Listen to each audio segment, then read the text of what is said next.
ಘನವಾದ ನಾಮಕ್ಕೆ ಸ್ತೋತ್ರವಾಗಲಿ. ಸ್ವಲ್ಪ ಸಮಯದ ಧ್ಯಾನಕ್ಕಾಗಿ ನೇಮಕವಾದಂತಹ ಸತ್ಯವೇದ ಭಾಗವು ಯೋಹಾನ ಬರೆದ ಸುವಾರ್ತೆ 11ನೇ ಅಧ್ಯಾಯ 47ರಿಂದ 53 ತನಕ ಇರುವಂತಹ ವಚನಗಳು. ಯೋಹಾನ ಸುವಾರ್ತೆಯ ಕುರಿತಾಗಿ ನಾವು ಗಮನಿಸುವಾಗ ಯೇಸು ಕ್ರಿಸ್ತನ ಜೀವನ, ಸೇವೆ, ಮರಣ ಮತ್ತು ಪುನರುತ್ಥಾನದ ಬಗ್ಗೆ ಇದು ವಿಶಿಷ್ಟವಾದ ದೃಷ್ಟಿಕೋನವನ್ನು ಪ್ರಸ್ತುತಪಡಿಸುತ್ತದೆ. ಹಾಗೂ ಯೇಸುವಿನ ದೈವಿಕ ಸ್ವಭಾವವನ್ನು ಒತ್ತಿ ಹೇಳುವಂತಹ ಸುವಾರ್ತೆಯೂ ಸಹ ಯೋಹಾನ ಸುವಾರ್ತೆಯು. ಈ ದಿನದ ವೇದ ಧ್ಯಾನದ ಶೀರ್ಷಿಕೆ ಯೇಸು ಕ್ರಿಸ್ತನ ಬಾಸುಂಡೆಗಳಿಂದ ಸೌಖ್ಯ, healing the wounds of Jesus Christ.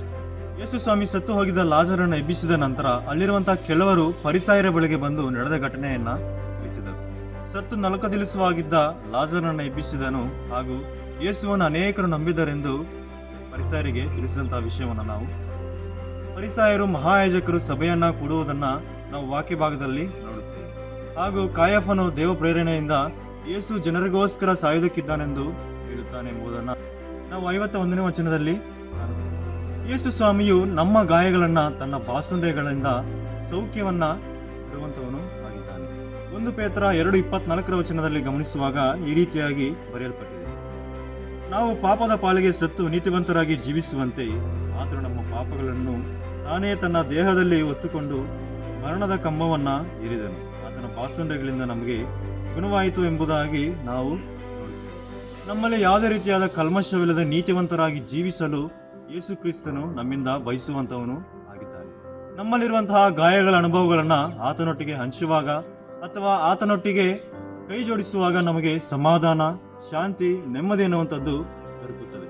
ಹಾಗೂ ಅದು ಸಾಕ್ಷಿಕರವಾದ ಜೀವನವನ್ನು ಕೊಡುವಂಥದ್ದು ಆಗಿದೆ. 51 ಮತ್ತು 52ನೇ ವಚನಗಳಲ್ಲಿ ನಾವು ಗಮನಿಸುತ್ತೇವೆ, ಯೇಸು ಕ್ರಿಸ್ತನು ನಮಗೋಸ್ಕರ ಗಾಯಗಳ ಅನುಭವಕ್ಕೆ ಹೋಗಲು ಸಿದ್ಧನಾಗಿದ್ದಾನೆ ಎಂಬುದಾಗಿ. ತಂದೆಯ ಚಿತ್ತದ ಹಾಗೆ ಆತನು ಯಜ್ಞದ ಕುರಿಯಾಗಿ ಹೋಗುತ್ತಿದ್ದಾನೆ ಎಂಬುದಾಗಿ ನಾವು ಗಮನಿಸುತ್ತೇವೆ. ಆತನೊಬ್ಬನಿಂದಲೇ ಮಾತ್ರ ನಮಗೆ ಸುಕ್ಷೇಮವನ್ನ ಲಭಿಸುವಂಥದ್ದು ಆಗಿದೆ. ಆತನೊಬ್ಬನಿಂದಲೇ ಮಾತ್ರ ನಮಗೆ ದೇಹದ ಮತ್ತು ಆತ್ಮದ ರಕ್ಷಣೆ ಸಿಗುವಂಥದ್ದು ಆಗಿದೆ. ಈ ಉಪವಾಸ ದಿನಮಾನಗಳಲ್ಲಿ ಯಾವುದಾದರೂ ಗಾಯಗಳ ಅಥವಾ ಶ್ರಮದ ಅನುಭವದಲ್ಲಿ ಹೋಗುವವರಾಗಿದ್ದರೆ ಅದನ್ನ ಅಂಗೀಕರಿಸಿ ಅದರಿಂದ ನಮಗೆ ಒಂದು ಪಾಠವನ್ನ ಅಥವಾ ಆತನ ಪ್ರಣಾಳಿಕೆಯನ್ನ ವ್ಯಕ್ತಪಡಿಸುವಂತವನು ಆಗಿದ್ದಾನೆ. ಕ್ರೈಸ್ತ ಜೀವನದಲ್ಲಿ ಕ್ರಿಸ್ತನಿಂದ ಯಾವಾಗಲೂ ಸುಖ ಸಂತೋಷಗಳನ್ನ ಅಂಗೀಕರಿಸುವುದು ಅಲ್ಲ, ಕೆಲವೊಮ್ಮೆ ಶ್ರಮಗಳನ್ನು ಸಹ ನಾವು ಹೊಂದಲು ನಾವು ಸಿದ್ಧರಾಗಿರಬೇಕು ಅಥವಾ ಅದಕ್ಕೆ ಬದ್ಧರಾಗಿ ಇರಬೇಕು. ಆಗ ಮಾತ್ರ ದೇವರ ಪ್ರೀತಿಯನ್ನ ದೇವರು ನಮ್ಮ ಮೇಲೆ ಇಟ್ಟಿರುವಂತಹ ಕಾಳಜಿಯನ್ನು ನಾವು ಅನುಭವಿಸಲಿಕ್ಕೆ ಸಾಧ್ಯವಾಗುತ್ತದೆ. ಆದ್ದರಿಂದ ನನ್ನ ಕ್ರಿಸ್ತನ ಸಮೂಹವೇ, ಕ್ರಿಸ್ತನ ಗಾಯಗಳು ಕೇವಲ ಸಂಕಟ ಸಂಕೇತವಲ್ಲ, ಅದು ವಿಜಯೋತ್ಸವದ ಕಡೆಗೆ, ಸೌಖ್ಯದ ಕಡೆಗೆ, ಬಿಡುಗಡೆಯ ಸಂಕೇತವೂ ಆಗಿದೆ.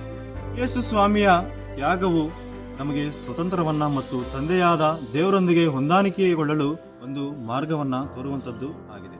ಹಾಗಾಗಿ ಕ್ರಿಸ್ತನ ಹಾದಿಯಲ್ಲಿ, ಕ್ರಿಸ್ತನ ಶ್ರಮ ಅನುಭವದಲ್ಲಿ ಕ್ರಿಸ್ತನ ಅನುಭವದ ಜಯದಲ್ಲಿ ನಾವು ಜೀವಿಸುವವರಾಗಿರೋಣ.